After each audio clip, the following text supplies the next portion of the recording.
Yeah, we're live. It is 7:21. I'm a little bit late, but I've been prepping. I've been reading. Reading is fundamental. So make sure that you do that. So I've been looking at, along with a number of other books, I've been looking at this Chevrolet big block muscle cars, and it talks about the history of big block stuff. Actually, 348 and 409, and then the 396, 427, and 454 stuff, and then a little bit on some other cool things too, including some weird racing versions that or factory racing versions, which was really, really cool. And so I was studying up on L88s because I'm thinking about building one of those in addition to the L78 and the LS6 that I'm already doing, because why not?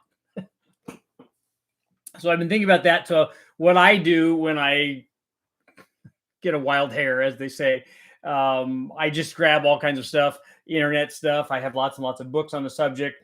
And I had remembered going through this and finding information on what made the L88 and L88 and then what made the L72 and all these things. And one of the interesting things I found before we talked about the cold air thing, I'm going to read you an excerpt from this book by Vince Piggins, worked for Chevrolet back in the day. And they did a really cool test, like my kind of like actual back-to-back test, which I thought was awesome. So I'm going to read that to you because I talked about it before on one of the live feeds. And then when we were talking about the importance of cold air, and I was telling you, people worry about E85 and the turbo size and, whether you have an intercooler, but then they don't ever pay attention to like just getting cold air to the motor. It's very, very important. So this is very cool. And I'll show you a picture of the cowl induction that was the result of what they were talking about here of testing that did. In fact, I can show you that. Very, very cool. And that's not even on a 67 or 68 Z28, but very, very cool cowl induction. And the reason that they did that, as the story goes,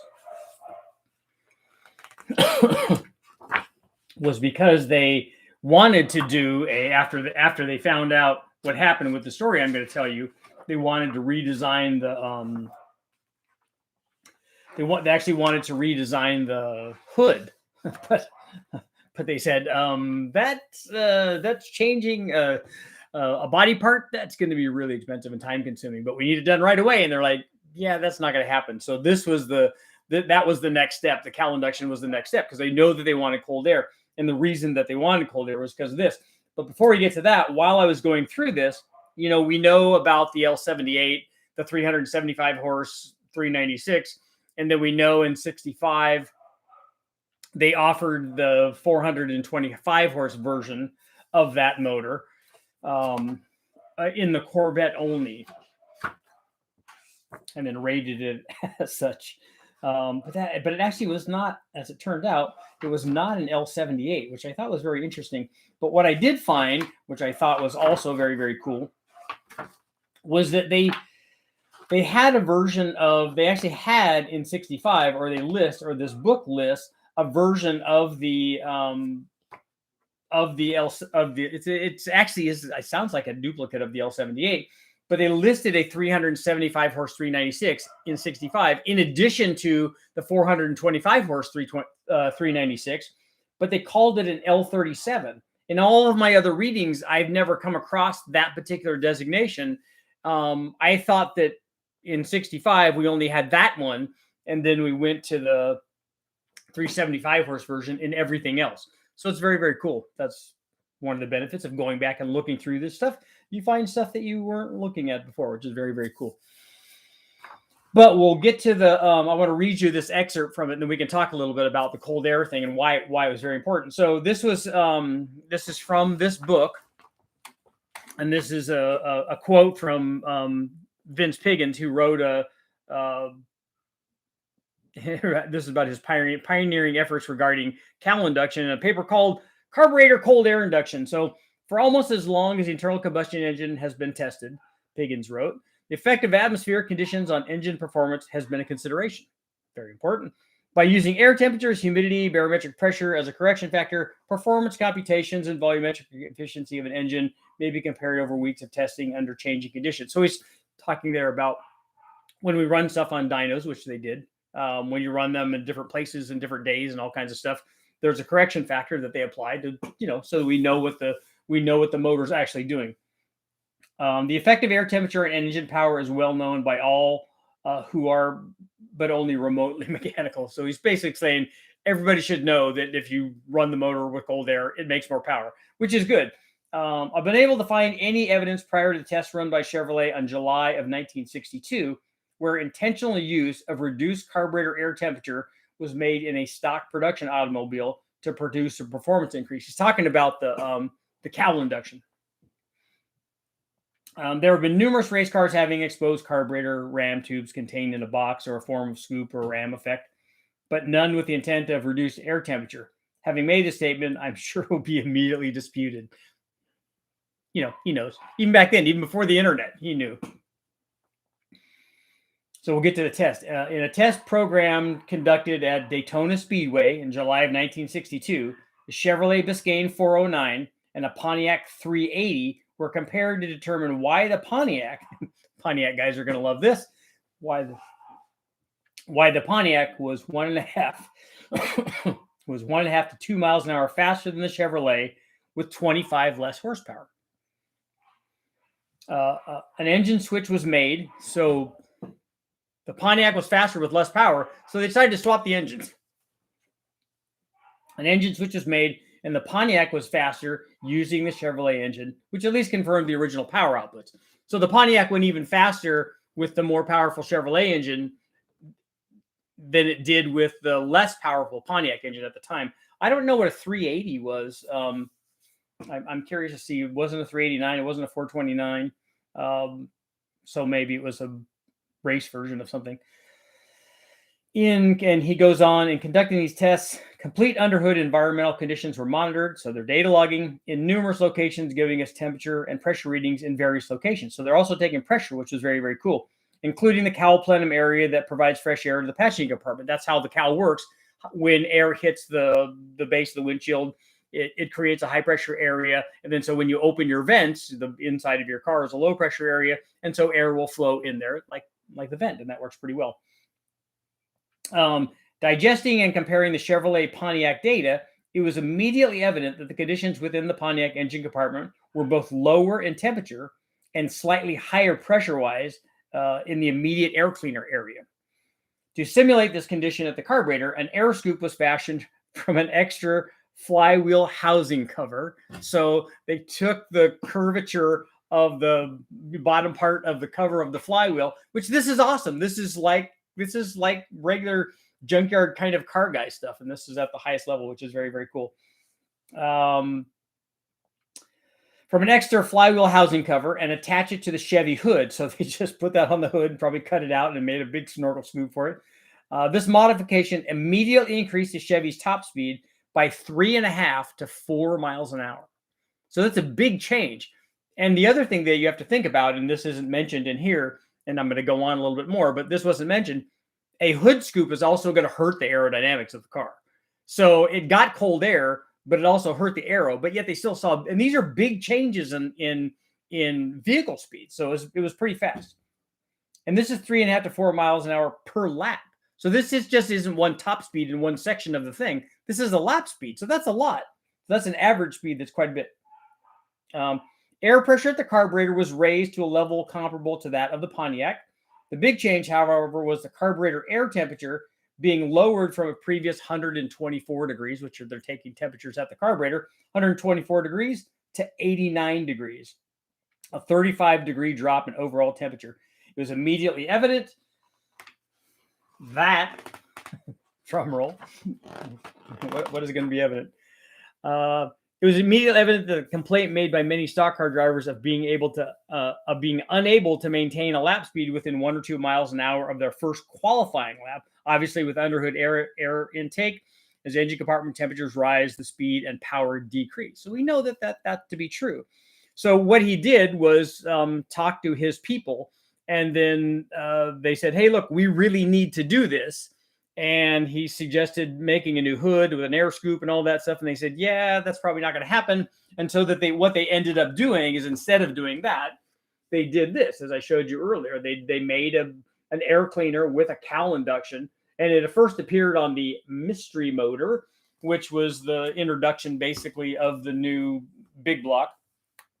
And then they also use that in this was the Z11 car, so it was the kind of last hurrah for the 409. It was actually a 427 because they did a lot of changes to it to make it, kind of a cheater lightweight drag race car. The C11, which is very, very cool, very, very desirable, very, very expensive now. But they used this cowl induction in a couple of applications. We see that in the SS Chevelle.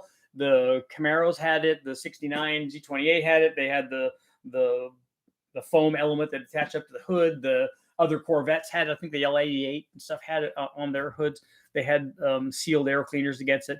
So once you see, and especially when you see it in it, and it's, they went to a lot of effort which is very cool. I mean, they swapped the engines, they made a hood scoop, they monitor all the temperatures, but they saw it in real time, not just on a dyno, which is good, but they saw it in the real world, out on the track in lap times. So they know that it translates directly into real world stuff. And, it's safer for the motor. It's better. It's more powerful. It has all of those things going for it. And so they decided to take that information and integrate it directly into production stuff that they utilize, which is very, very cool. I also saw that when I was going through these, that all of the things that we were looking at, like when they were doing the 409s, there was an L33 409. So they just continued to use all of these alphanumeric designations, which is very, very cool. So reading with Richard, the thing is, what do we learn? We learned you need to do cold air induction. You need to get cold air to it by any means possible. Otherwise, performance is going to suffer. And then they didn't talk about in this book, but not only does performance suffer, but obviously, detonation threshold makes everything worse. So get cold air. That's very, very important. So let's start a new poll. And then an update.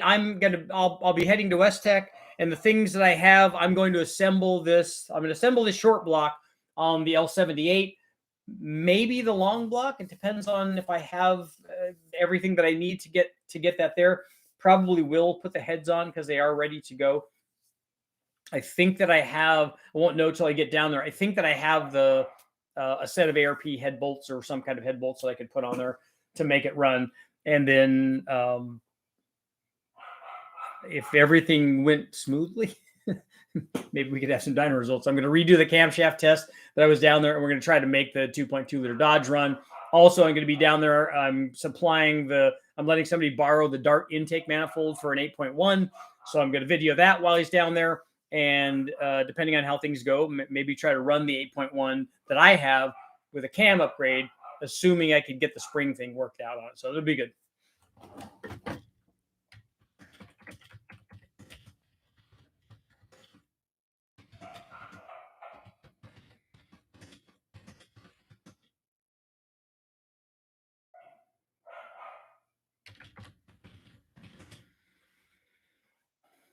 You run a dedicated cold air induction on your vehicle. That's our poll. Let's see. 1 liter Mafia's in the house. One project's never enough. Yeah, there's a lot. And I've been talking to people about the Python thing too. So we're getting jazzed about that. Yeah, big blocks in NASCAR. This was back in the day. This was back in the 60s.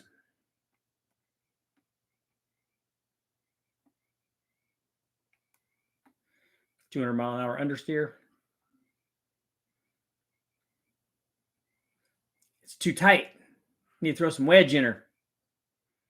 My mechanic father-in-law told me to stop watching so many YouTube videos. You're going to want to do more and more to the truck. It does happen. Like I said, when I just go off on the thing, it's like, let's go all in on that. My dog's talking with Milo again. Nice. I know that's actually that's Bruno that's barking right now. I might have to go down there and see what's going on. Alan, are you feeling any better? 65 Impala, nice. Can you Smoky Eunuch? This wasn't Smoky Eunuch though.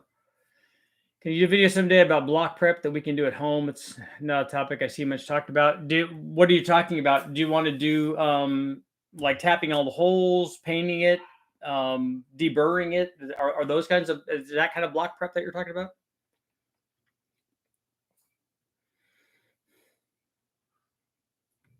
Alan, you want to see NACA ducks? So I got to do the same thing for a C3 Corvette. Pull cold air from the cowl vent. Okay, you guys talk amongst yourselves. I'm gonna see what the heck Bruno's doing. He's not usually like this. Maybe he's stuck. Maybe he's stuck in a well.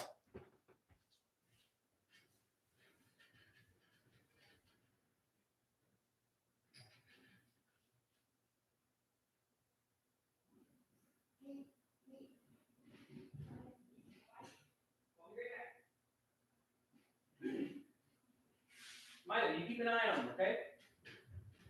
Make sure they're okay. You gotta teach them, Milo. You gotta teach them what's up.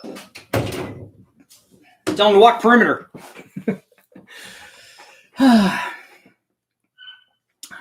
Didn't Mopar do that cowl intake on a first gen NASCAR Charger also? I would imagine everybody kind of adopted that. Richard, have you had any experience with the PSI 8.8 liter symmetrical port direct injection big block Chevy heads? I have not. They made them in direct injection on those. I'm not familiar with that. I know some of the PSI stuff. I mean, I've read about it. But yeah, I'm interested. Just here's my email address if you want to send me information or whatever.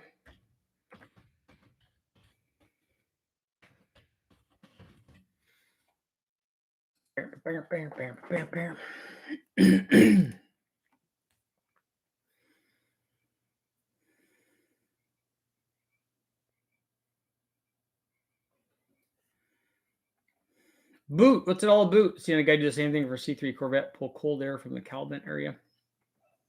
Yeah.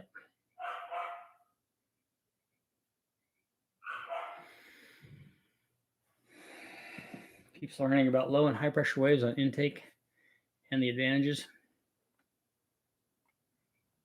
Gotta love airspeed changing to make things better.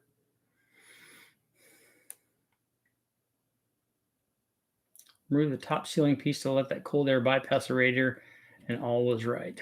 Didn't need the extra cooling anyway.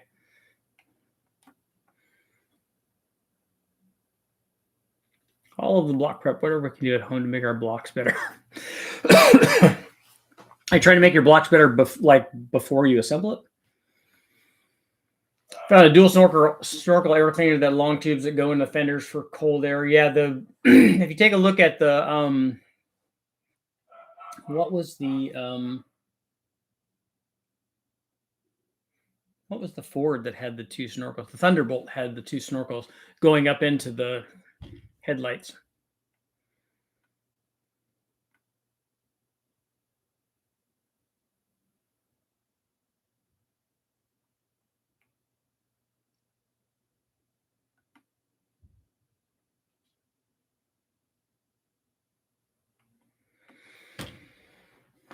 I don't run a cold air induction, but I do want to run a cowl hood for my truck if that would help. A cowl hood can, but you'd want to seal it so that you're only grabbing air from there. Your 70 GS, that's right. Had a rammer hood. That is right.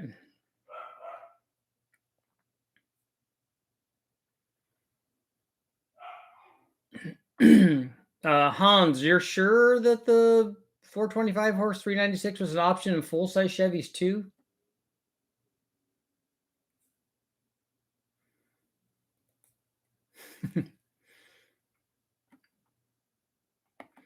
I ran in my Mustang. I ran a louvered hood to get air out and get pressure out too. Told people it increased the top speed of my car. What did I know?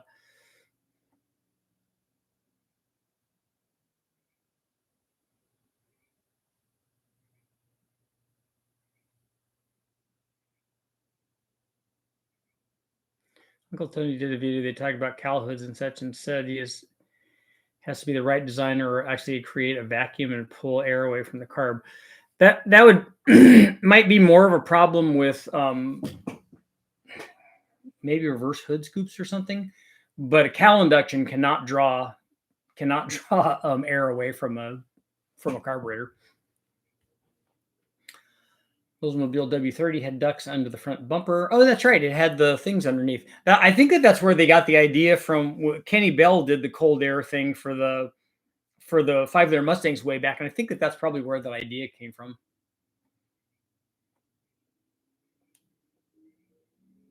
'67 Barracuda with a 383. Put a cold air dryer duct running up to the headlight. The track, pull the light, or the 10th. Yeah, it is. It likes it. It definitely is better. We did that on the Camaro that I ran down at the La Carrera, and we did the super Richie junkyard version of that very cool cowl induction, because I remember from the 67 or 68 Z28 that had that, which I really liked. I kind of like that better even than I like the 69. I like the hood. I like the cowl hood on the 69, but I just like the design of that cowl induction thing. It looks really cool. Would you swap a cam in a stock Gen 6 big block without springs? I don't know what cam you're going to find that's going to fit with the stock springs. It's not going to be very much cam.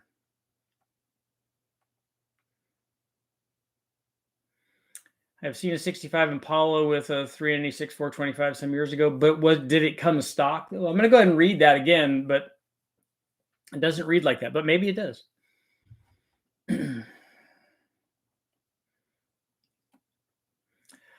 An L88 versus a 426 Hemi, I don't think is going to be much of a competition.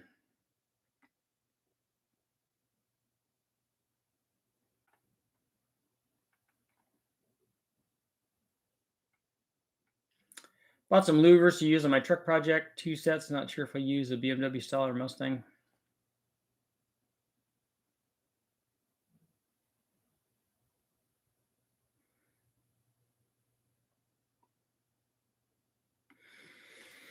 How much ram air can you get at 70 miles an hour? I don't know. I'm not interested in providing positive pressure, but I'm interested in getting cold air, which is the big thing.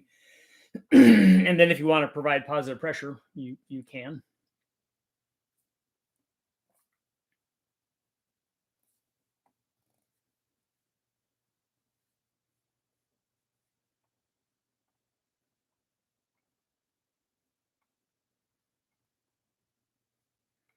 W30 had ducts under the front bumper.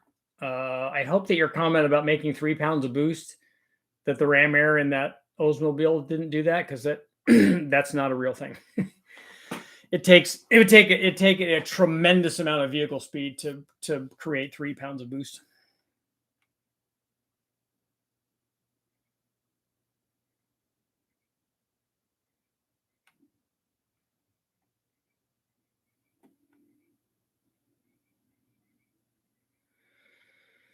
I ran an air duct from the driver's side high beam headlight to the air cleaner on my Datsun 510. That's what I did too on my 260Z.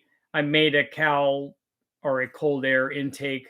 I took off the actually took off the elbow that goes into the fender well that goes for the that's part of the ducting for inside the car. Took that off and had it feed the engine. I didn't want to cut a hole in it.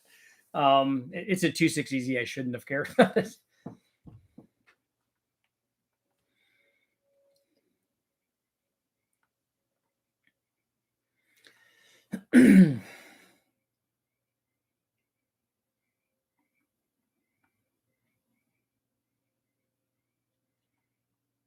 James, we've talked about that inner chiller a lot.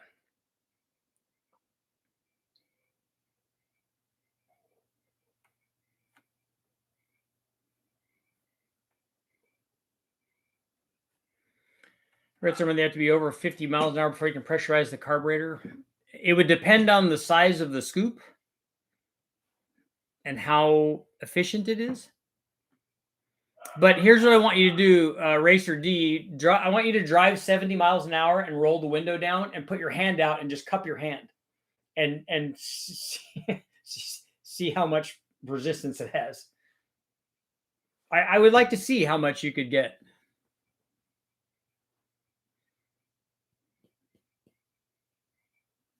Would the chill from a CARB negate a cold air? Sean, I don't know what you mean by that.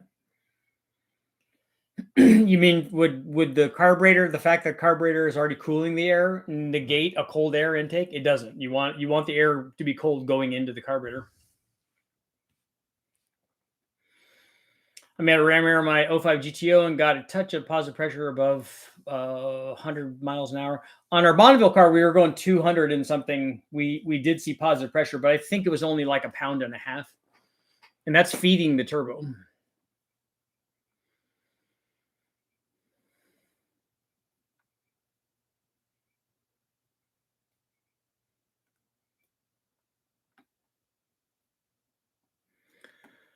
We're running 85 on a tunnel ram, frost the intake. Make a condensation on it. 15 PSI makes easier arithmetic. Well, you can do that. That's fine. But I just use 1 and 2. So at 1 atmosphere, it does this. And at 2, it does this. And at half an atmosphere, then it's just 50% on 100%.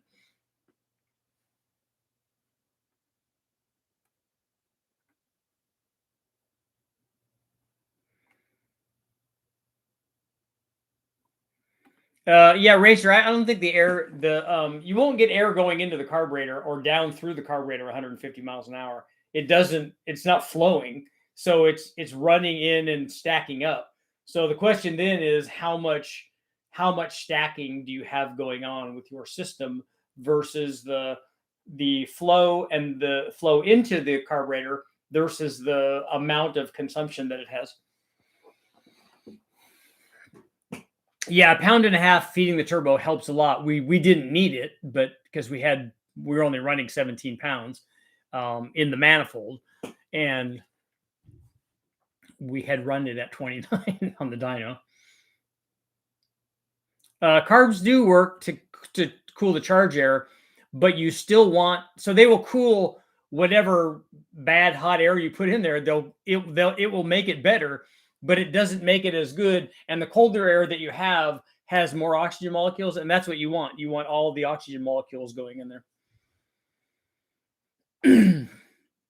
Russell, yeah, we did have a ram air effect on feeding our turbo because we had a big 4-inch tube coming forward, and we mounted the air intake, our big air cleaner, which is about this big oval K&N thing with a 4-inch opening, and we had everything sealed in front of the radiator. So both sides, the bottom, the whole thing was sealed.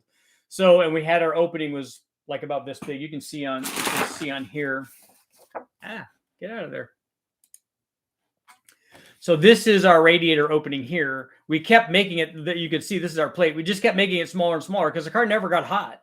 So we just kept making it more aerodynamic and feeding less air in there. But with that opening and everything else, in front of the radiator and to the sides of the radiator and the bottom, everything with everything sealed, when we were going 220 miles an hour, we got some positive pressure.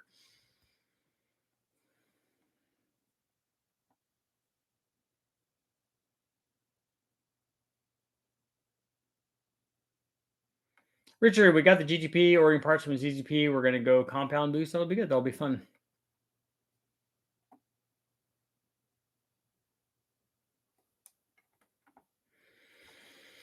How's our poll doing? 59% are saying yes, that we run a dedicated cold air. That's what I like to hear. Cold air is your friend.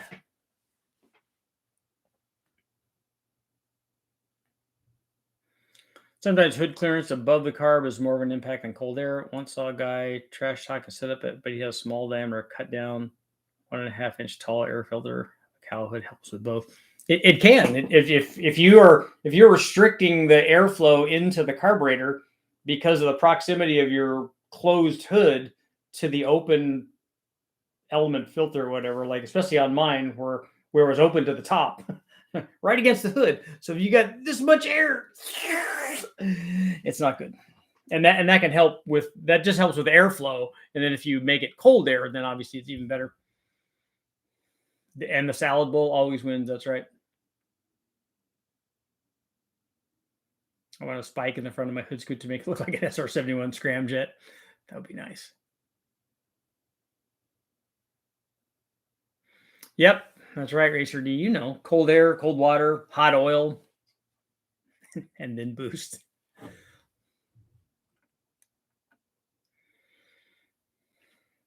Tunnel around with velocity stacks. That's actually a problem, or can be a problem with tunnel rams that stick out of the hood, and that's what the guy that had mentioned, Uncle Tony.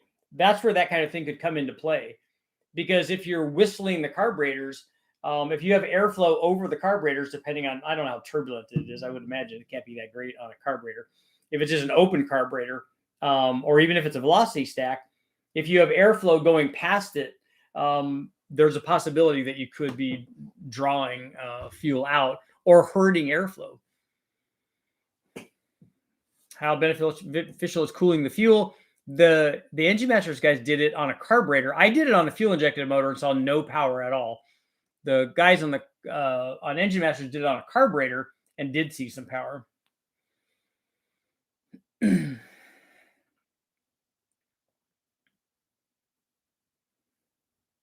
SR-71 is a turbo ramjet. It's also a scramjet. It's a super ramjet. It converts, right? Thrown a high boost, it does the same thing with air as it increases speed. And the other one that did that, I thought that the VMAX had a like a ram air thing on it too. Richard, have you tested air cleaners with filter tops on a carbureted motor? I have. When I did Engine Masters, we had to run an air cleaner, so I ran a bunch of different configurations until we found the one that seemed to work the best. And by that I don't mean that it added power. By that I mean that it didn't take away power.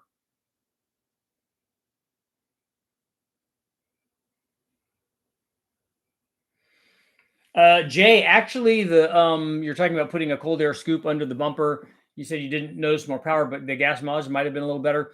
Actually, the reverse happens. A cold air going in helps power, but it usually hurts fuel mileage.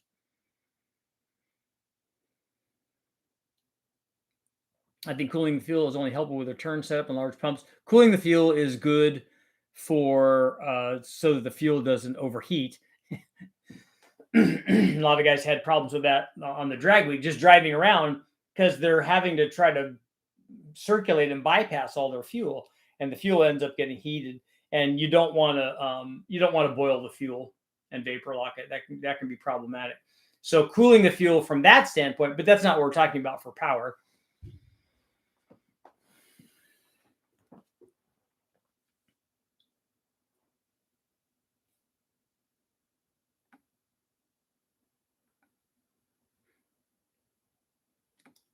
Somebody had contacted me about running one of these electric or whatever, these inner chiller things. I haven't ever done it, but if he's out there, I don't remember. The problem is if I'm not working with him immediately, the email or whatever gets logged behind 800 other emails, and then I don't remember what their name is, and it's a problem. And it's mine. It's me. It's on me. That's why I ran a Can-Am 10x8 tall air filters on my Compliment air car. I use a filter as an air straightener. That does work. Carbs do not like turbulent airflow. They don't. Mass air meters also don't like that. I remember guys getting fan wash from some of the mass air cars. Fan wash is not good. But I thought that this was very interesting. I thought this, I really like the fact that they said, hey, you know what we need to do? We need to swap the motors. Like, oh, yeah, we do.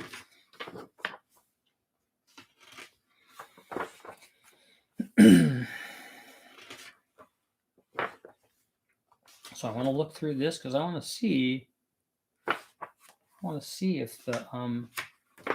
if if that 425 horse version was available on other full-size cars, because that would be cool if you could have an Impala with that.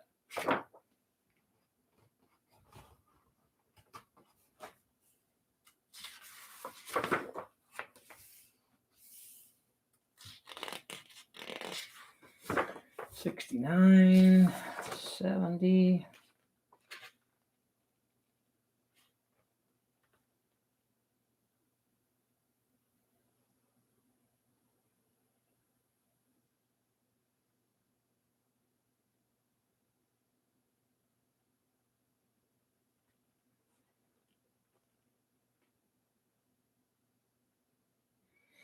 Yeah, they mentioned the L37 and the Z16 package, but they don't show. They should talk about the 425 horse Corvette.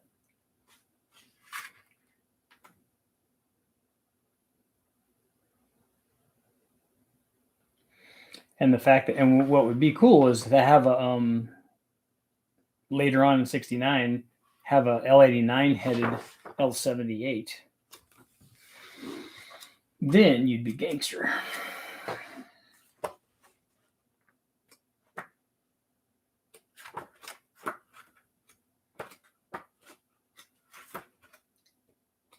$454 big block.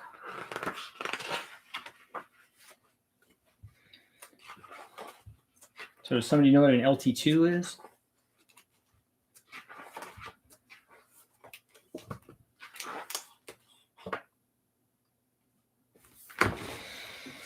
It doesn't show, or it doesn't say conclusively. They did have a 425 horse L80 409 dual quad.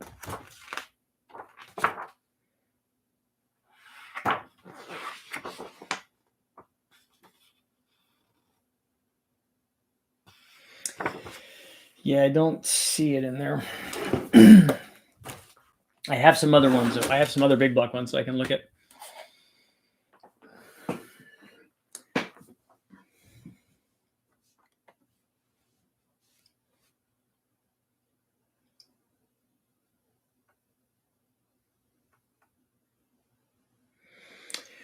Hans, how could the 425 horse 396 work in the Impala with the Corvette exhaust manifolds? I don't think the Corvette exhaust manifolds will work in that chassis, will it?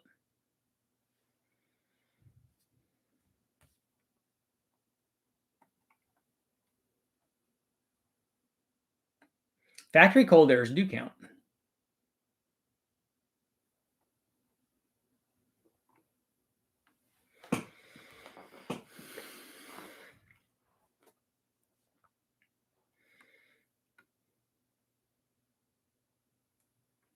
So does cold air induction bump up RPMs? No, it just makes more power at every RPM.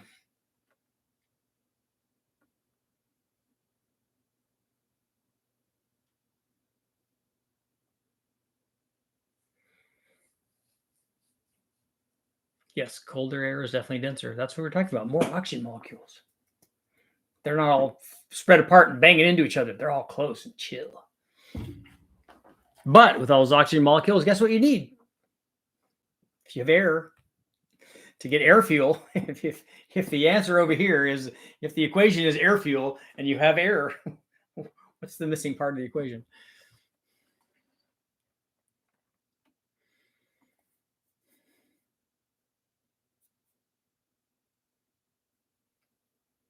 And I don't want that to be the case either. I don't want hot air to work, but it does, because I've tested it many, many times on the Sprint and on the Civic VX and stuff, and it works every time. You're making less power. The other thing that happens is you're making less power, so you have more throttle angle, so you have less pumping losses, and that can be part of it too. But it works every time. But I don't want it to work. I want cold air to be the answer to everything.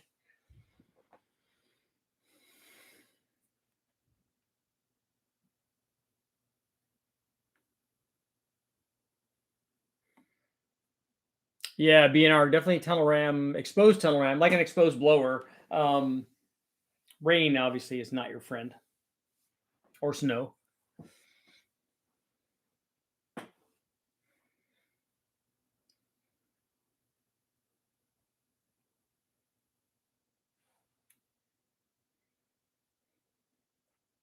I just think of the rain. If only you could control it to, if you could jet it, then it's just water injection, right? You just need the right amount.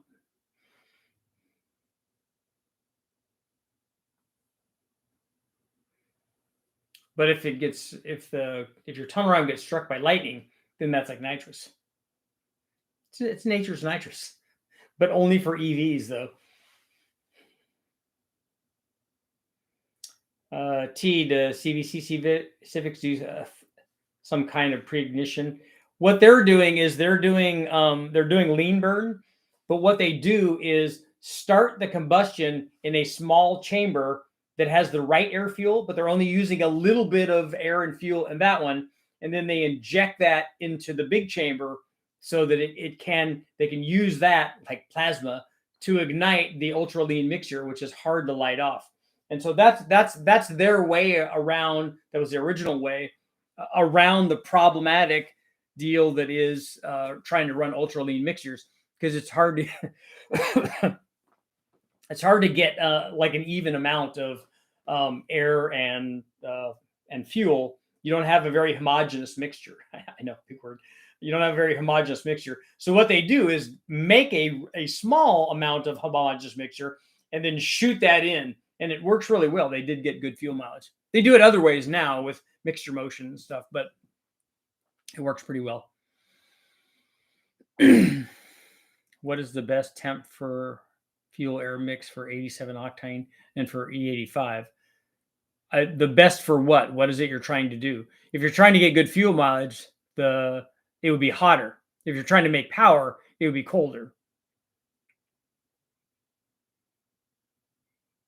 Plasma. That's right. Nitrous is a really good cold air to take. Yeah, BNR. That's right. Pontiac had ram air stuff too.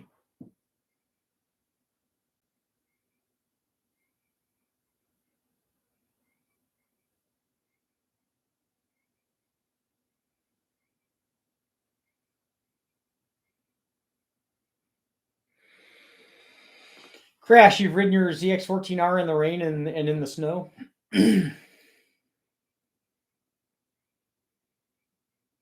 Yeah, the pre-chamber firing thing is pretty cool. And that was way back. That was way back in the 70s. And probably was a design from much farther back than that. Although Honda's pretty sharp.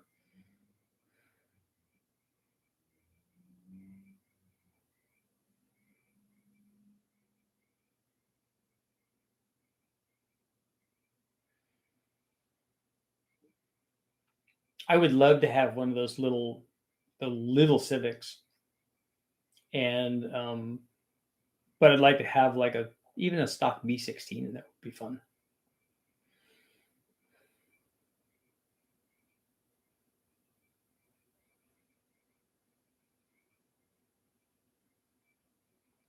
Yeah, Daniel, E85 and methanol also actually don't like super cold air.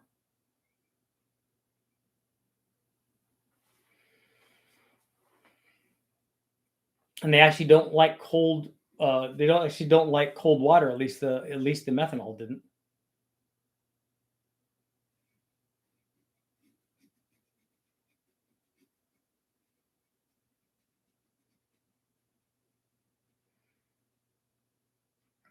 Christopher, for EV vehicles, the air isn't cold, just the electrons. CVCC has an almost a cult-like following. That's because the cars are so cool.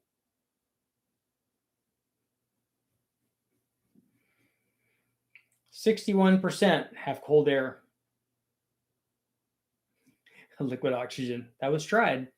Very, very volatile.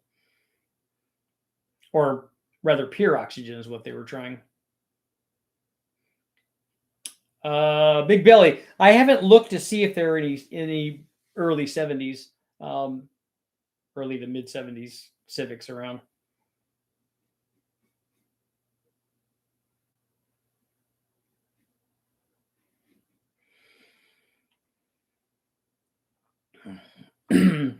Robert, an LQ4 with 862 heads, a truck Norris cam, and a truck intake manifold.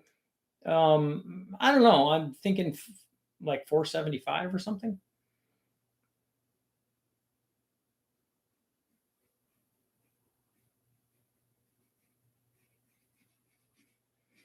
Yeah, Crash. It's not fun. I've driven in the snow on motorcycles and driven in the rain on my GSXR from Southern California to Northern California and drove up to see my family for Christmas. It was very, very cold. It was December.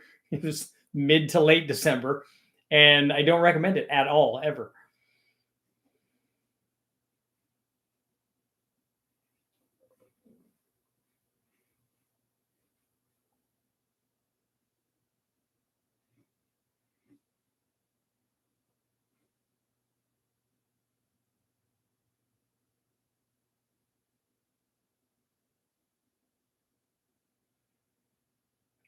Yeah, Boot, when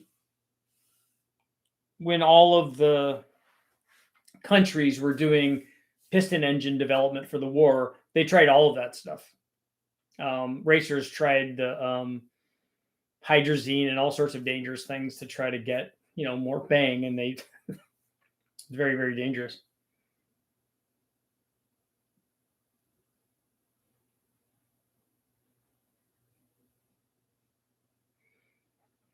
Yeah, no. Today was nice. Today it was about 60, I think, here.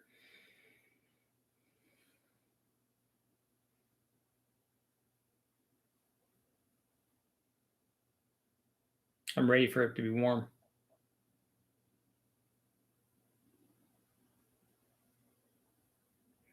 I'm ready to run that 396.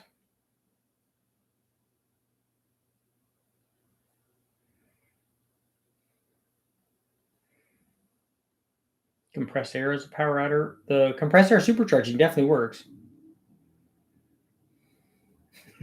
Cold electron ram air setup. Yep. Only the electrons. We're not doing it to the neutrons. I think that they're lazy. Protons are good though. That's our boys. They got your back.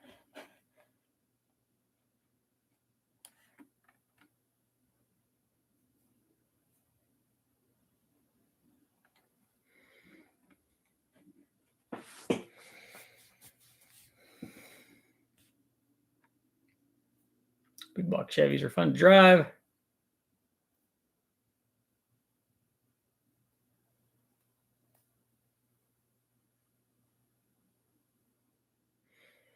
Burns. Oh, you had a Mark I Rabbit with a 1.8 T20 valve swap. That would be a good motor on that.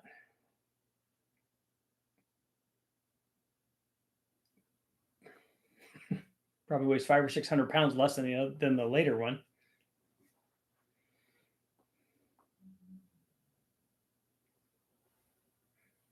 I like the early Rabbits.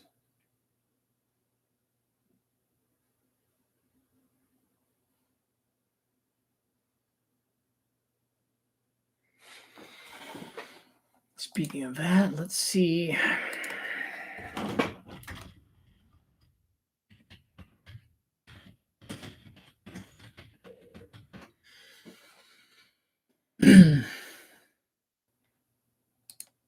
Callaway Turbo Rabbit GTI. The Boost Bunny.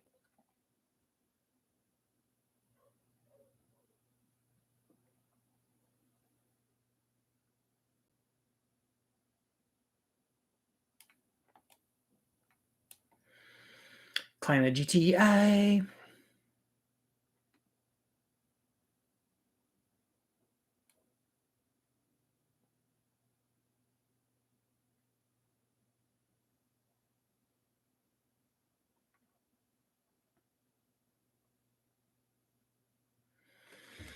So I'm looking at one from Grassroots Motorsports, a Callaway Turbo. Did he do a little microfueler on that? I think he did.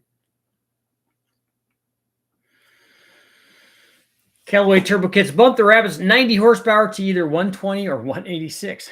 I know which one of those I would choose. Both turned the GTI into a legitimately fast car, but the 186 horsepower Stage 2 kit turned it into a rocket ship.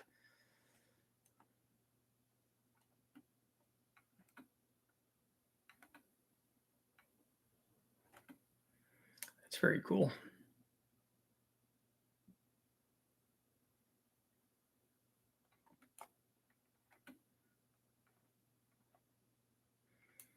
I wonder how fast that Rabbit is.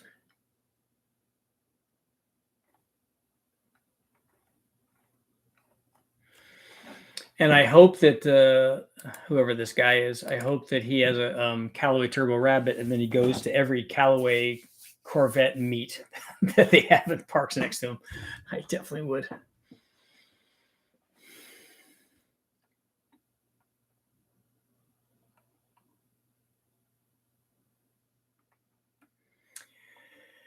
Okay. Comparing your oval office head test to the video mentioned the other day, the TFS 280 head made 576 with a 248 cam. The trick flow kit made 567 with a 236 cam on Engine Masters.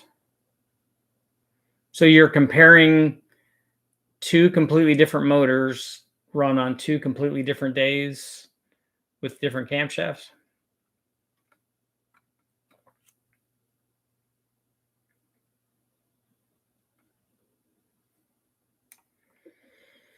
Just bought a 70 Scarlet convertible, want something in the 600 horsepower range. 600 flywheel, you could do the 6-liter combination, but it's going to be pretty expensive because it takes everything to do that. It'd be a lot better just to put boost or do a stroker 6-liter. The 409s were weird. I mean, the way that the valves were laid out in the combustion chambers and stuff, I just think that it would be cool to have one. But I've only ever seen one W motor, and that was a 348 in the wrecking yards.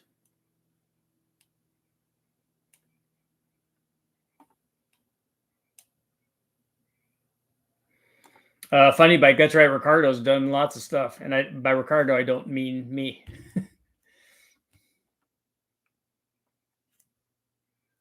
Daniel Solis, an engine builder in Texas, does compressed air stuff. The company Compressed Air Supercharging is owned by the guys that used to run NOS, and so they have compressed air superchargers. We've seen them run. They've run them at West Tech, and it makes a lot of power.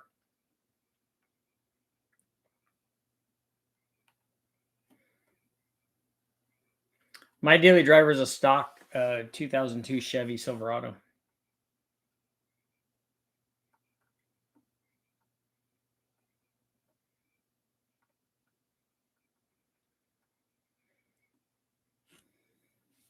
Watch the remote turbo setup. Any suggestions on the oiling system? Maybe keep it separate from the engine. You can try that. They have pumps that people use. We used one when I ran the Hellion kit on the Coyote, but they sell pumps to pump the oil back up to the motor.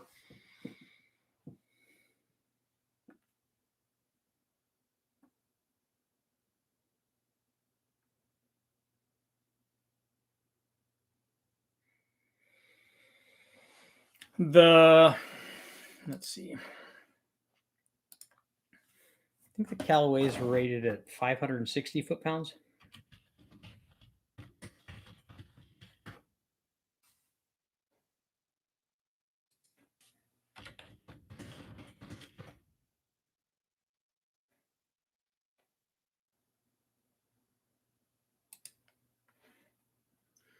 It was 385. They might have got to 400, 382 horsepower. That's right.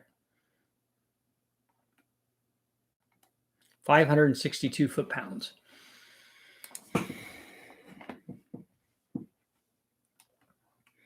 Can you break out the pups? I won't be able. I'm the only one here, so I won't be able to control them.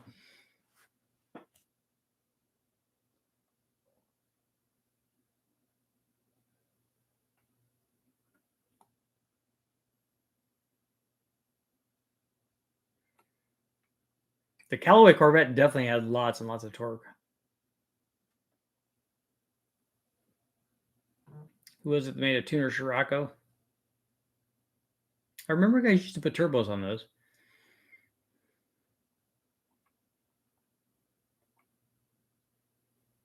Are you still working with comp cams? I still do stuff with them.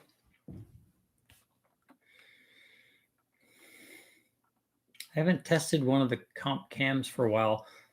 The last one I think I ran was on that 5-liter Ford.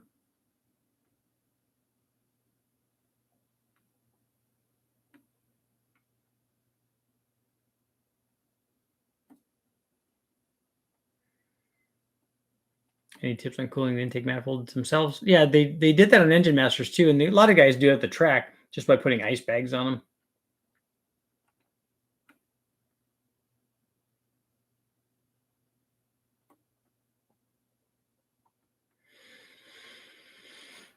Yeah, Racer, I don't know. I don't know about why they did that W engine.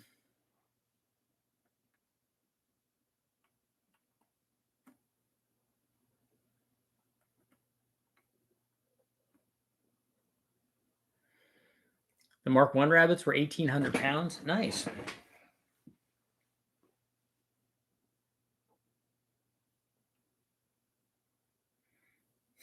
.409 is a built-in ring compressor. Daryl, so you heard them sing 409 and 75 when they're all still alive? And do you remember the Volkswagen Rabbit commercial where they were singing that song in Germany, but they were talking about the Volkswagen Rabbit?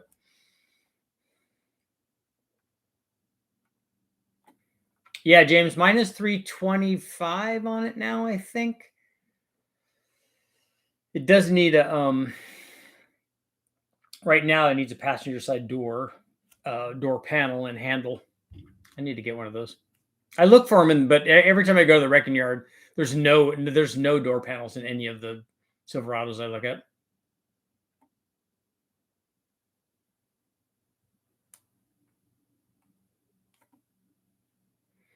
You should test EX Extreme Energy 278 cam in a small block Chevy. There's a good chance that I have.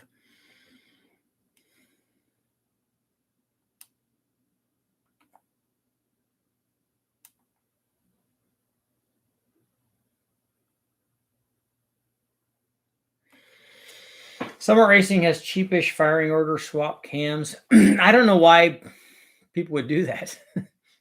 Unless you are looking at, I don't know, second or third or fifth or 18th order vibrations or something.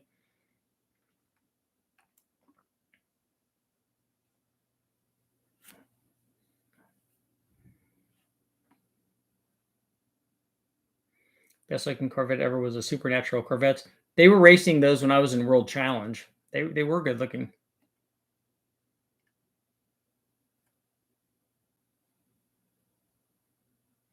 Impala and the Corvette used the Corvette style exhaust manifolds. You've only seen one 65 Polo 425 horse in Sweden. Again, I'll have to look that up and see. I think I have a book on full size. I'm going to look that up tonight. I think I have a book on full size Chevys.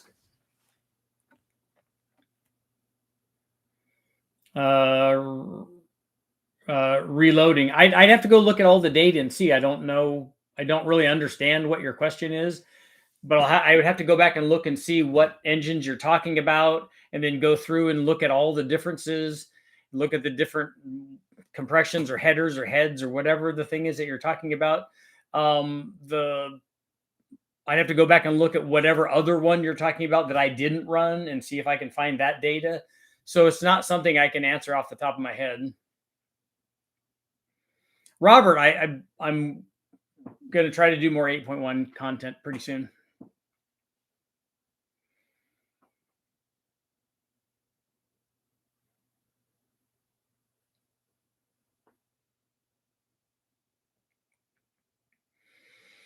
Nicholas, the only thing I'd recommend, I mean, you can change the rods and pistons if you have if you have the budget for it, but I don't recommend it. I mean, it's not necessary for that power level. You can make that power level easy on the stock stuff.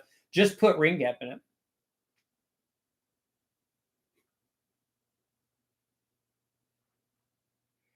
HO cam heads intake swaps are popular for the low performance 5-liter Ford Windsors. That's a test I've never done. I've never compared, because isn't the truck cam not an HO cam? So I've never tested that versus an HO cam.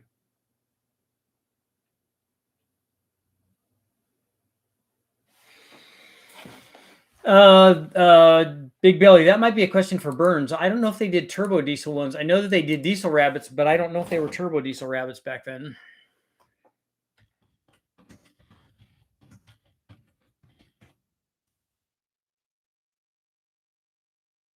Oh, 1984 Volkswagen Rabbit is a fairly rare turbo diesel model, which the seller claims to have purchased from the original owner. I guess they did have turbo diesel ones. I thought that they were just diesels, but I guess not. See, I'm not a Volkswagen.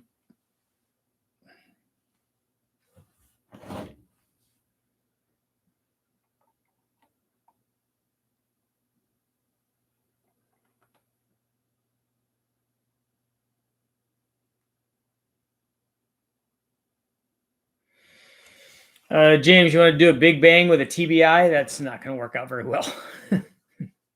Not enough fuel, no distribution. That's not good, not a good way to go.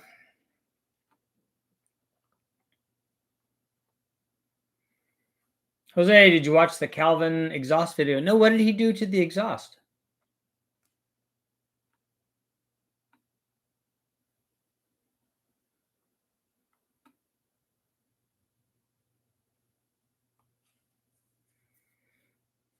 I like Calvin and his dad. I like his stuff. But what did he do to the exhaust? One more minute. We're going to close out our poll. Ended at 57%.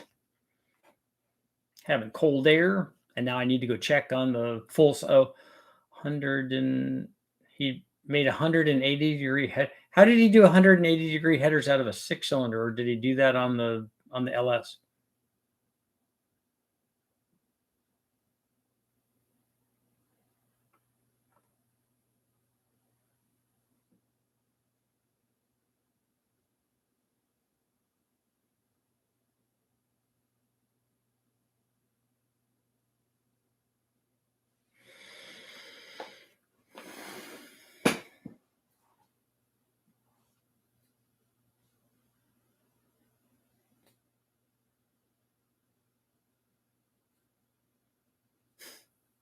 Strawberry baskets.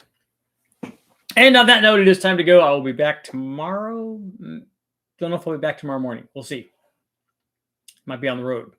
On the road again. Oh, you meant the TBI trash for a blow through carb. I get you. I feel you.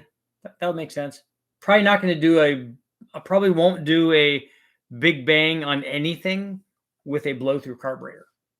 I think I would do it with fuel injection, with port injection, just to make sure that I can get the right amount of fuel to every cylinder and not have to worry about distribution being the bang part of it rather than, strength. The Z1665 Chevelle also had a high performance 396. Yeah, but that was not a 425 horse. That was a 375 horse. But I'm going to go check now. I'll see you guys all sometime tomorrow.